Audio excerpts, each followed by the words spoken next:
विश्वातील प्रत्येक व्यक्तीच्या अधिकाराचं संरक्षण व्हावं, त्यास न्याय मिळावा, त्याचे शोषण होऊ नये, त्याचे दुःख निवारण व्हावे, त्या प्रत्येकास समतेची वागणूक आणि स्वातंत्र्य उपभोगण्यास मिळावे, यासाठी विश्वातील ज्या ज्या महामानवांनी आपलं सर्वस्वी जीवन अर्पिले, अशा महामानवांच्या विचाराला, कर्तृत्वाला, नैतिकतेला आणि त्यांच्या असीम त्यागाला प्रथम माझा अभिवादन. आज इंडियन सोशल मुवमेंट या संघटनेच्या वर्धापन दिनानिमित्त माझ्या पुस्तकाचं प्रकाशन सोहळा आयोजित केलेला आहे. या प्रकाशन सोहळ्यासाठी आजच्या कार्यक्रमाचे अध्यक्ष, जे माझे छबिलदास शाळेमध्ये मी शिकत असताना माझे शिक्षक असणारे आणि सतत चळवळीमध्ये मला मार्गदर्शन करणारे अरविंद वैद्य सर, आजच्या कार्यक्रमाला उपस्थित असलेले माझे मित्र राजन राजे, ज्यांनी या पुस्तकाला प्रस्तावना लिहिलेली आहे. ते पुस्तक वाचल्यानंतर तुमच्या लक्षात येईल की ती प्रस्तावना कशी आहे म्हणून. अरविंद वैद्य सरांनी आपलं मनोगत व्यक्त केलेलं आहे. त्यानंतर आजच्या पुस्तक प्रकाशन सोहळ्यासाठी IIT मुंबई येथे प्रोफेसर असलेले आणि ज्येष्ठ विचारवंत पुरोगामी, ज्यांच्या बाबतीमध्ये भारतामध्ये आत्ताची ज्यांच्या हातात राजकीय सत्ता आहे, ते त्यांच्याकडे सातत्याने आहेत की नाही बघत असतात की हे आमच्या बाबत काय बोलत आहेत. ते डॉक्टर राम पुनियानी, तसेच डॉक्टर विवेक कुरडे, जे काँग्रेस पक्षाचे प्रवक्ते आहेत, पण त्यांनी सांगताना मला सांगितलं बाकीची ओळख सांगू नका. ते म्हणाले की मी कार्यकर्ता पहिल्यांदा. असे विवेक कुरडे आणि अर्थतज्ञ, काँग्रेस पक्षाचे अर्थ विभागाचे अध्यक्ष विश्वास उडगे, आणि ज्यांना मी हे पुस्तक समर्पित केलेलं आहे. 1972ला मी सामाजिक क्षेत्रामध्ये चळवळीत कामाला सुरुवात केली आणि ज्यांच्या सोबत मी चळवळ शिकलो ते माझे आदर्श राजाभाऊ ढाले यांची कन्या ॲडव्होकेट गाथा ढाले. ते ऋणानुबंध जोडण्याचा माझा पुन्हा एकदा प्रयत्न आहे आणि ते ऋणानुबंध जोडण्यासाठी मी खास करून गाथा ढाले यांना या कार्यक्रमासाठी आणि प्रकाशनासाठी बोलवले. तसेच आजच्या कार्यक्रमामध्ये ज्यांनी उद्घाटनी भाषण केलं ते इंडियन सोशल मुवमेंटच्या अध्यक्ष सविताताई सोनावणे कदम. सगळ्यात महत्त्वाची गोष्ट, मला घरी गेल्यानंतर काहीतरी ऐकायला लागेल, त्यांना विसरता कामा नाही. मला माझ्यासारख्या भनंग माणसाचा संसार, ज्याला रोज ठिगळं लावल्याशिवाय संसार होत नाही, तो संसार करणारी माझी पत्नी आणि ह्या पुस्तकाला मला खऱ्या अर्थानं प्रेरित केलं. जर माझ्या डोक्यावर ताण असता तर एवढं पुस्तक माझ्याकडून लिहिलं गेलं नसतं. की माझी पत्नी उषा, या सर्वांचं मी स्वागत करत असतानाच ज्यांनी हे पुस्तक छापण्यासाठी सुरुवातीला मदत केली, ज्याच्यामुळं माझी धावपळ करण्याला मला जास्त सोपं झालं, ते अनेक मित्र इथं आहेत. खास करून मंचावर उपस्थित असलेले मिलिंद रानडे, त्यांचे खास वैशिष्ट्य सांगतो की राजन राजे ज्या कॉन्ट्रॅक्ट सिस्टमच्या विरुद्ध प्रखरपणे लढा उभा करतात, मुंबईमधल्या म्युनिसिपल कर्मचारी कॉन्ट्रॅक्टचे यांना कायम करणारे मिलिंद रानडे, त्यांचं खूप मोठं कर्तृत्व आहे. त्यांचं खऱ्या अर्थानं स्वागत व्हायला पाहिजे. विजय नाईक बसलेले आहेत, संघटनेचे उपस्थित कार्यकर्ते आहेत. आणि सगळ्यात महत्वाची गोष्ट, हे पुस्तक प्रकाशन होण्यापर्यंत ज्यांनी मला ज्ञानाची मदत केली, ज्यांनी जागा मला दिली, ज्यांनी कॉम्प्युटर मला दिले, तसंच आर्थिक मदत केली आणि आज उपस्थित राहून या कार्यक्रमाला खऱ्या अर्थानं मोठ्या पद्धतीने चालना दिलेली आहे, त्या सगळ्या तुमच्या सगळ्यांचे प्रथम मी शतशः आभार व्यक्त करतो. कारण तुमच्या सहकार्याशिवाय हे पुस्तक झालं नसतं. माझ्या मित्रानं खूप मोठी एक मदत केलेली आहे, पण त्याने सांगितलंय मला, सक्त ताकीद दिलेली की माझं नाव कुठेही सांगू नको. मी आजपर्यंत त्याचं नाव सांगितलं नाही. परवानगी घेतो, सांगू का? नाही, ते प्रेमाची मदत आहे. आता मुख्य विषयावर येऊया, कारण मला कमीत कमी वेळामध्ये पुस्तकाच्या संदर्भात बोलायचं. करोनाच्या कालखंडामध्ये वैद्य सरांनी मला एक PDF पाठवली आणि मला सांगितलं की तुम्ही ही PDF प्रिंट काढून वाचा. ते वाचण्याच्या पूर्वी आजपर्यंत माझ्यासारख्या कार्यकर्त्याचा फक्त एक आणि एकाच गोष्टीकडे ते लक्ष होतं, आणि ते म्हणजे RSS ही संघटना, त्यांची जी सुरुवातीचं घोषवाक्य होतं की या देशामध्ये आम्हाला काय करायचं आहे, तर मनुसंहिता लागू करायची आणि हिंदू राष्ट्र निर्माण करायचे.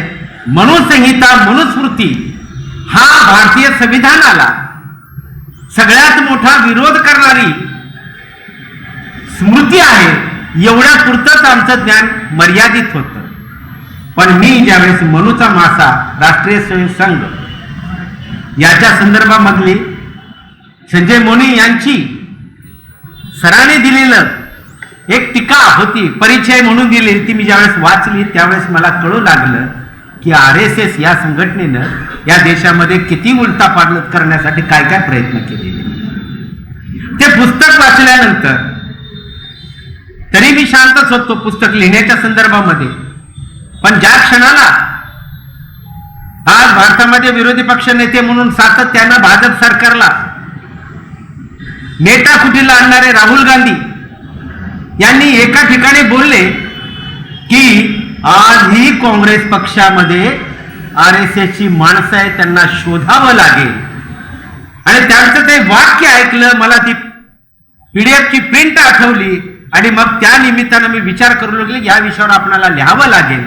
आणि अशाच एका कार्यक्रमामध्ये इंडियन सोशल मुवमेंटचा वर्धापन दिन होता.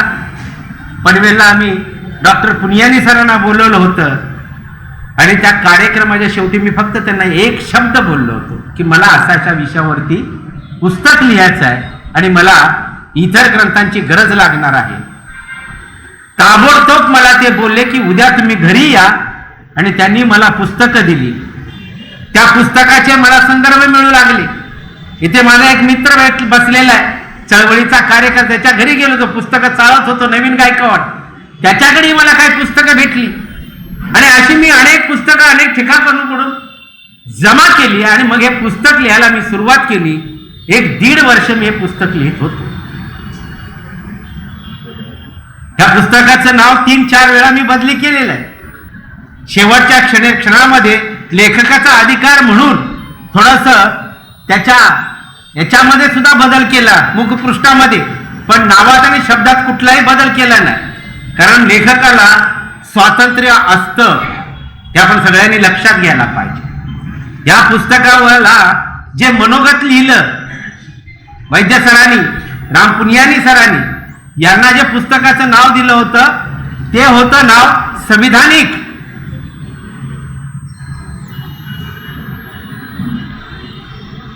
काय बरं नाव होतं?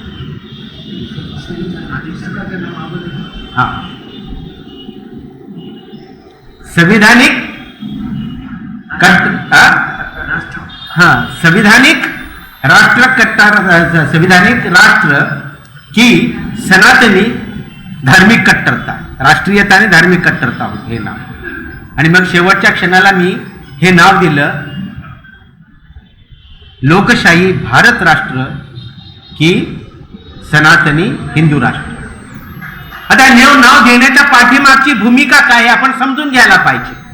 मी आजपर्यंत जेवढी पुस्तकं लिहिलेली आहेत त्या पुस्तकाची माझी एक बैठक होती, वैचारिक बैठक, की देशासमोर असलेली समस्या पहिल्यांदा लक्षात घ्यायची, समस्यांची कारणं शोधायची, आणि कारणं शोधल्यानंतर मला ज्यावेळेस स्वतःला विश्वास वाटायचा की ही कारणं दूर होऊ शकतात, आणि त्यावेळेस मी जेवढी पुस्तकं लिहिली त्याच्या उपायावर लिहिलेली आहेत. मी याच क्रमाने पुस्तकाचं लिखाण केलेलं आहे आणि ह्याही पुस्तकाचं लेखन याच क्रमाने लिहिलेलं आहे. पहिलं पुस्तक लिहिलं शिक्षणाचं राष्ट्रीयकरण, समस्या होते शिक्षणाची, त्याच्यावर उपाय दिला. त्यानंतर मी लिहिलं सेज की साज, की एका बाजूने संपूर्ण स्पेशल इकॉनॉमिक झोन सरकार निर्माण करून शेतकऱ्यांना उद्ध्वस्त करते आणि मुठभर भांडवलदारांना सगळं ते अंदर देत आहे. त्यावेळेस मी तो विषय लिहिला की देशामध्ये स्पेशल इकॉनॉमिक झोनपेक्षा स्पेशल ऍग्रिकल्चर झोन उभे करावेत आणि ते उभे करण्यासाठी सरकारने भांडवलदारांना जेवढे पैसे देतात त्याच्यात 25% जरी दिले तर या देशातला शेतकरी ह्या देशाचा ह्या राष्ट्राचा विकास केल्याशिवाय राहणार नाही. ह्या भूमिकेतून पुस्तक लिहिलं होतं. मध्ये तुम्हाला माहिती आहे CSF प्रकरण चालू होतं, त्यावेळेस मी पुस्तक लिहिलं. राष्ट्राच्या अखंडतेला खंडित करणारा कायदा CAA, NRC, NPR. आणि सगळ्यात महत्वाची गोष्ट आहे की ज्या विषयावरती सहसा आपल्या भारत देशामध्ये खूप कमी लोकांचं लक्ष आहे आणि ते म्हणजे आंतरराष्ट्रीय फौजदारी न्यायालयाची जी रचना आहे, या रचनेमध्ये त्या राष्ट्रामधल्या लोकांवरती जिनोसाइड म्हणजे उद्ध्वस्त करणारा अत्याचार होत असतील तर त्याची केस आंतरराष्ट्रीय फौजदारी न्यायालयामध्ये दाखल केली जाते. परंतु ती करण्यासाठी आवश्यक असणारी गोष्ट आहे की त्या राष्ट्रानं त्या आंतरराष्ट्रीय फौजदारी न्यायालयाचं सदस्यत्व घ्यायला पाहिजे. आमच्या भारत देशातल्या सरकारने अद्यापही सदस्यत्व न गेल्यामुळं या देशामध्ये अनुसूचित जातीचे अत्याचार आजही कमी झालेले नाहीत. धार्मिक अत्याचार मोठ्या प्रमाणात वाढत आहेत. याला जर पायबंद घालायचं असेल तर आपल्याला काही गोष्टी आंदोलनाच्या रूपातून घेऊन जावं लागेल. आणि हे सगळं करत असताना आज या ठिकाणी मी बघतोय इंजिनियर्स आहेत, डॉक्टर्स आहेत, वकील आहेत, कामगार नेते आहेत, आजाराचे डॉक्टर आहेत, तसे विचाराचे डॉक्टर आहेत. पण हे सगळे एकत्र साहित्यिक मंडळी बसलेले, माझे मित्र बसले शिवाई इंगोले समोरच, असे अनेक इथे आलेलो आहोत आपण सगळेजण. ह्या सगळ्याचा एकच समान धागा मला दिसतो आणि तो म्हणजे आपण सगळे चळवळीचे पहिले कार्यकर्ते आहोत आणि नंतर सगळे आहोत. या मंचावर बसलेल्यांचंही स्पष्ट मत आहे की पहिले आम्ही कोण आहोत, चळवळीचे कार्यकर्ते आहोत. आणि मला हा विश्वास आहे लोक किती जरी भारतातले काही बोलत असतील की चळवळ संपलेली आहे, आज ही उपस्थिती मुठभरच आहे उपस्थिती, परंतु माझं एकच मत आहे की आज या ठिकाणी आपण जे पुस्तक घेऊन जाणार आहात हे पुस्तक ज्यावेळेस वाचाल त्यावेळेस विद्रोहाची चळवळ पुन्हा एकदा जोमाने उभा राहील हा माझा विश्वास आहे. याच दृष्टिकोनातून हे पुस्तक लिहिले. पुस्तकाच्या नावावर थोडंसं बोलतो, काय करायचं बोलावं लागेल आपणाला. पुस्तकाच्या नावामध्ये आपण लिहिलेलं आहे लोकशाही भारत राष्ट्र की सनातनी हिंदू राष्ट्र. जर आज तुम्ही मागच्या अनेक दिवसापासून बघत असाल वर्तमानपत्रामध्ये तर भाजप आणि RSS चे लोक आज हिंदू धर्म बोलत नाही तर घोषणा देतात, कोणत्या सनातनी धर्माच्या घोषणा देतात. ही जी पद्धत आहे त्यांची, तर सनातनी हा शब्द मला मी ज्यावेळेस अभ्यास केला त्यावेळेस फक्त 3 ठिकाणी आढळलेला आहे. एक वेद हे सनातन म्हटलेलं आहे, कारण सनातन या शब्दाचा अर्थ शाश्वत.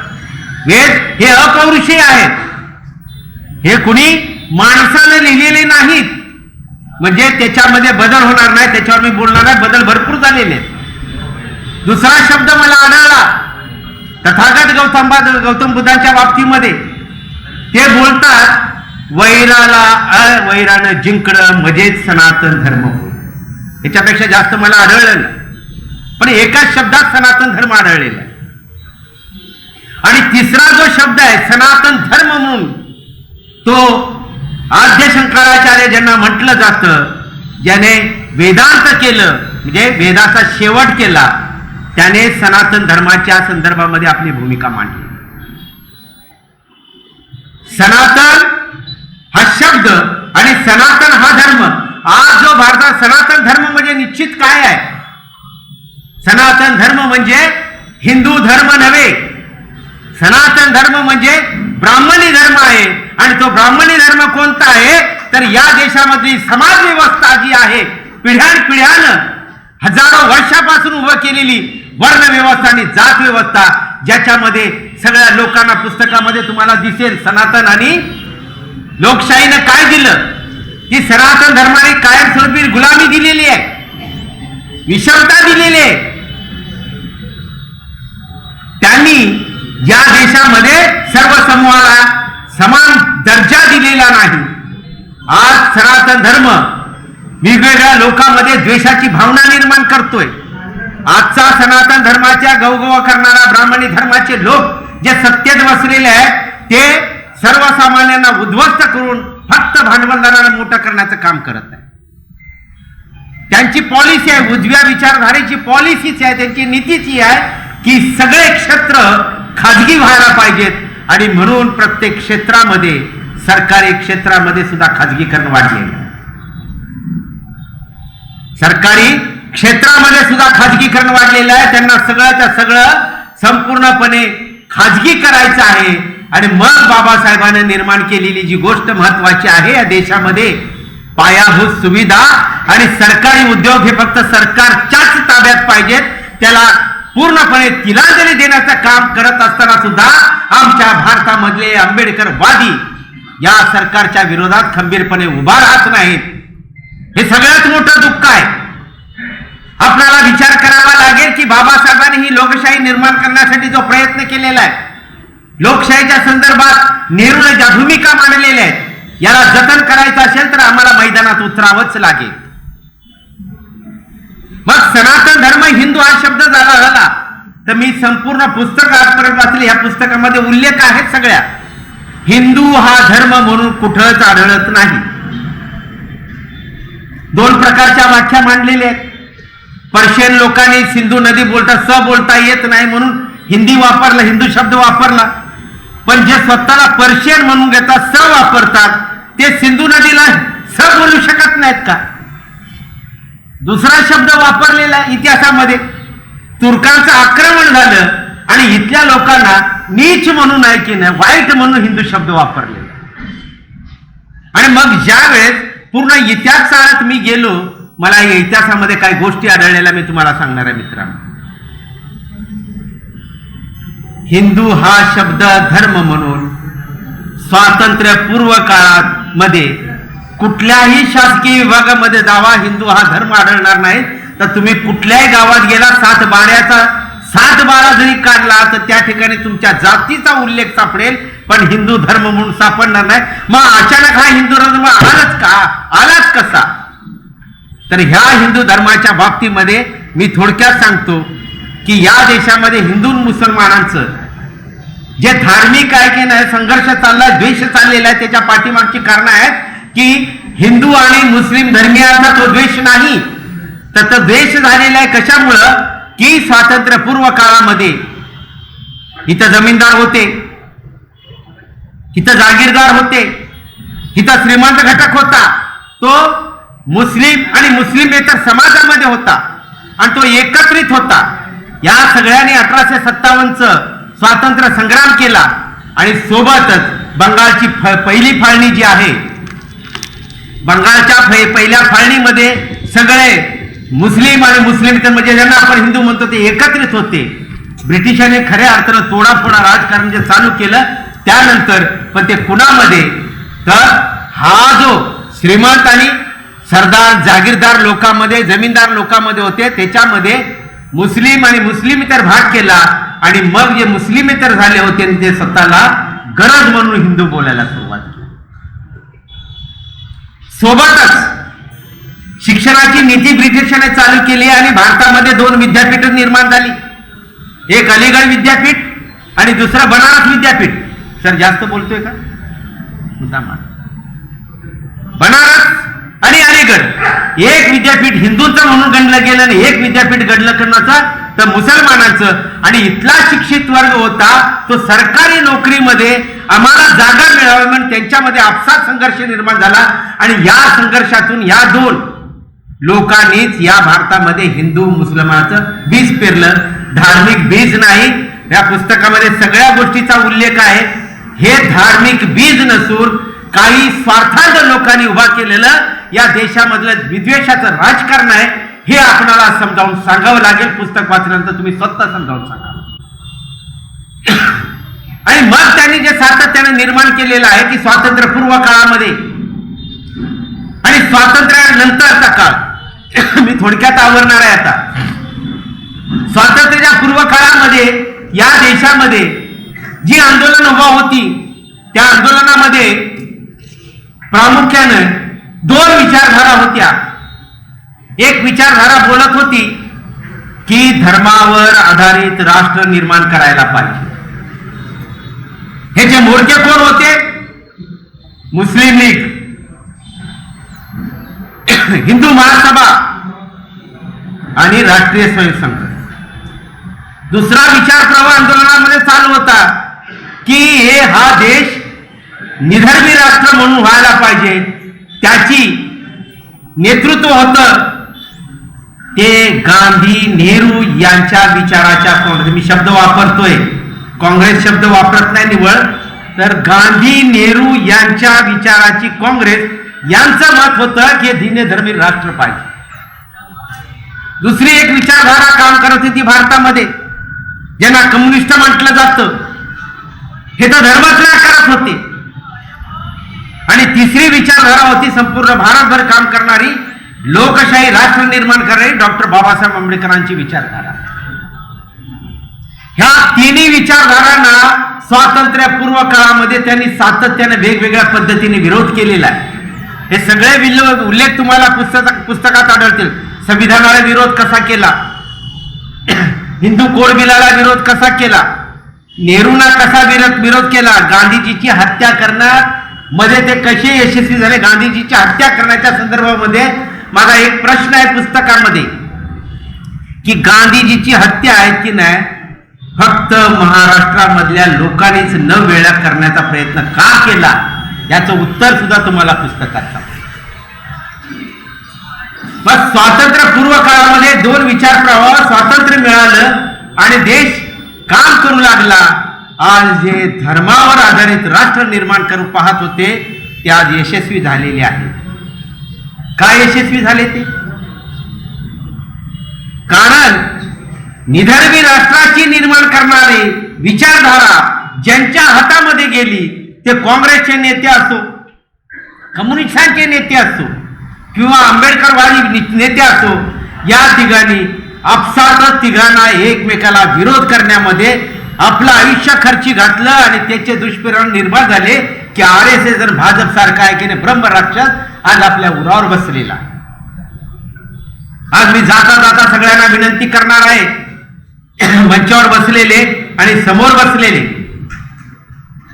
की आज जर आपणाला या ब्रह्मराक्षाला थोपवायचं असेल तर काँग्रेस विचारधारांची लोक, कम्युनिस्ट विचारधाराचे लोक आणि आंबेडकर विचारधाराचे लोक यांनी केलेल्या चुका सुधारत सुधारत सुधारत या शत्रूवरती घाव घालायला पाहिजे. आणि यासाठी मी हे पुस्तक लिहिलं गेलेलं आहे. मग यांना करायचं असेल तर काय करावं लागेल आपल्याला?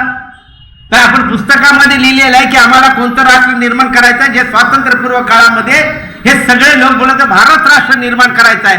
ते निर्माण करण्यासाठी आपल्याला एकत्रित यावं लागेल आणि ते एकत्रित आल्यानंतर आपल्याला भारताचं संविधान हे सगळ्यात मोठा आपल्या हातामध्ये साधन असेल की या ब्रह्मराक्षाला नेस्तनाबूत करण्यासाठी. मी आता जास्त बोलणार नाही. आम्ही काय भूमिका सांगितलेली, इंडियन सोशल मुवमेंटची भूमिका आमच्या अगोदरच्या कार्यकर्त्यांनी सांगितलं की ज्यावेळेस स्थापना झाली त्या दिवसापासून इंडियन सोशल मुवमेंटची भूमिका होती की बाबासाहेबांचे एक वाक्य, मी प्रथमताही भारतीय आहे, अंतिमताही भारतीय आहे, ही भूमिका घेऊन आम्ही कामाला सुरुवात केली आणि आजपर्यंत आम्ही तीच भूमिका घेऊन जातो. आणि आम्ही प्रत्येक सभेच्या शेवटी मी काही नारे देतो, जे आपण ऐकाल, जे आपण बोलाल, आपण समजाल तर शत्रूसाठी एक तुम्हाला एक उत्कृष्टपणे आहे की नाही साधन सापडेल त्यांना गप्प करण्याचं. कारण ते घेऊन जात असताना मला सगळ्या जाती समाजातले, सगळ्या धर्मातले लोक या संघटनेमध्ये येऊ लागलेले आहेत. मी त्या घोषणा घेणार आणि मी थांबणार आहे. आपण सगळ्यांनी तो आवाज बुलंद करावा अशी माझी इच्छा आहे. मी बोलेन, माझ्या पाठी आपण बोलायला पाहिजे. मंच कोणता का असेना, स्टेज, मी प्रत्येक भाषणाच्या शेवटी हे बोलतोच. सुरुवात करतोय मी. बोला, एक ही नारा, मोठा आवाज यायला पाहिजे. एक ही नारा, देश हमारा, देश का नारा, संविधान हमारा, संविधान का नारा, हर नागरिक हमारा, हर नागरिक का नारा, भाईचारा, भाईचारा. संविधानानं सगळ्यात महत्वाची गोष्ट, संविधानानं हा देश, हे राष्ट्र अखंड ठेवण्यासाठी, या राष्ट्रातल्या व्यक्तींची प्रतिष्ठा जतन करण्यासाठी जे महत्वाचा शब्द दिलेला आहे, तो बंधुता शब्द दिलेला आहे ना. आज आपल्या देशामध्ये बंधुता कुठेही आढळत नाही. आज प्रत्येक व्यक्ती एकमेकाच्या विरोधात द्वेषाने बघतोय आणि प्रत्येक सामान्य माणूस घरातून बाहेर पडल्यानंतर तो घरी जिवंतपणे येईल की नाही येईल याची काळजी घरच्यांना लागली. एक मला गझलचे शब्द आठवतात साहेब, 1992च्या दंगलीचं ते मी सांगणार आहे तुम्हाला. त्या गझलमध्ये ते म्हणतात, यहां हर शख्स हर पल, म्हणजे या ठिकाणी प्रत्येक व्यक्ती प्रत्येक क्षणाला, हर पल हादसा होने से डरता है, खिलौना है ये मिट्टी का, पना होने से डरता है. म्हणजे खेळणं सुद्धा मातीचं एवढं भीतीदायक निर्माण झाली की तो आसरा घ्यायला सुद्धा घाबरू लागलेले. आणि 92च्या दंगलीमधल्या प्रत्येक घटना पुन्हा एकदा डोळ्याखालून घाला तुम्हाला सापडतील अशा भयानक गोष्टी. यानंतर त्यांनी निर्माण केलेलं आहे, ते काय म्हणतात या देशाला, भारताचं संविधान म्हणतं ह्या देशाचं नाव भारत आहे. ते लोक काय बोलतात, काय बोलतात, काय म्हणतात, हिंदुस्थान. संविधानाच्या द्रोहाची सुरुवात इथून चालू झाली. हिंदुस्थान हे पहिले नाव नव्हतं, जे नाव तुम्हाला दुश्मनाने दिले तुमच्या हिशोबाने ते तुम्ही स्वीकारता कसे काय. हिंदुस्थान राष्ट्राचं नाव ते म्हणतात हिंदुस्थान. या देशाला लोक काय, या देशातल्या लोकांना काय म्हणतात, हिंदू. त्यांच्या व्याख्या त्या पुस्तकामध्ये तुम्हाला आढळतील सगळ्यांच्या व्याख्या. आणि ते नंतर काय म्हणतात, या देशातल्या लोकांचं काय आहे, जे राष्ट्रीयत्व म्हणजे हिंदुत्व, हे तुम्हाला मान्य आहे का. कारण त्याने ते निर्माण केलेले चित्र निर्माण केले, आपण भूमिका घेतली, आम्ही भूमिका घेतली. या तुम्हाला वाक्यामध्ये तुम्हाला सापडतील. आपण परत माझ्यासोबत बोलायला पाहिजे, हिंदीमध्येच बोलतो मी. भारत मेरा राष्ट्र है. लक्षात आलं ना, भारत मेरा राष्ट्र है, भारतीय मेरी पहचान है, भारतीयता ही मेरी राष्ट्रीयता और नागरिकता. हे शब्द आपण प्रत्येकाने लक्षात घ्या आणि आपल्याला ते घेऊन जावे लागणार आहे. जय भारत, जय भारत, जय भारत. धन्यवाद.